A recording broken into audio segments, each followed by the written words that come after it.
तुम्ही बघत आहात आरोग्य दूत न्यूज. आरोग्य दूत न्यूज मध्ये आपल्या सर्वांचं स्वागत आहे. आता आपण इथं आलेलो आहोत तहसील कार्यालयासमोर. या ठिकाणी साठी एकलव्य आदिवासी संघटनेच्या वतीने या ठिकाणी ते आंदोलन करत आहेत. पण नेमकं ते आंदोलन त्यांच्या काय मागण्या आहेत आपण त्यांचे संपर्क साधूया. आदिवासींची जर कोणी गळचेपी करत असेल तर त्याच्या नांग्या ठेचल्याशिवाय आम्ही राहणार नाही. आता आपण ऐकलात आपल्या आता हे एकलव्य आदिवासी संघटनेच्या वतीने इथं आंदोलन होत आहे. इथं त्यांना जर राहायला घर नाहीये, जागा जर देत नसेल सरकार तर जाईल कुठे? त्यांना नाविलाज आहे, त्यांना इथंच थांबावं लागेल, इथंच करावं लागेल.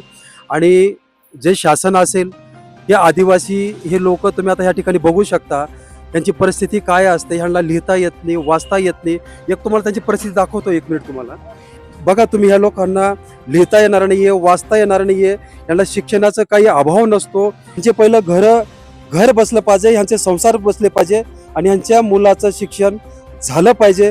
त्याच्यानंतर त्यांनी बाकीकडे लक्ष दिलं पाहिजे. की खरोखरच हे आज हे बेघर आहे, त्यांना जागा नाहीये.